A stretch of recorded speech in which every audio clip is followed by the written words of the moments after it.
Jason Voorhees n'est pas seulement une légende, il est la preuve vivante que certaines tragédies ne restent pas enterrées. En 1957, un garçon de 11 ans, déformé et incapable de nager, se noie sans que les moniteurs ne s'en aperçoivent, son corps jamais retrouvé. Un an plus tard, 2 employés sont assassinés sauvagement près du lac sans coupable. Identifié, le camp fermera ses portes sous les soupçons tournant autour de sa mère, que tout le monde disait folle. La véritable horreur.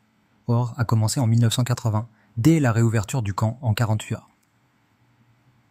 9 victimes sont retrouvées mutilées et décapitées.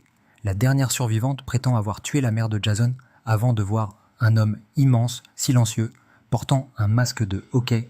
La police qualifia l'affaire d'accident. Cependant, les habitants savaient que Jason n'avait jamais vraiment disparu.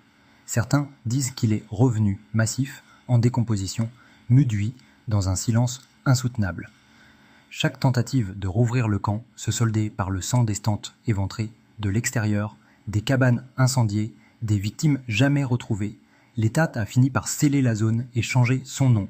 Mais les randonneurs continuent de disparaître près du lac. Et chaque année, quelqu'un entend une respiration lourde et menaçante de plus en plus proche. Donc n'ignorez jamais les histoires que vous pensez folles.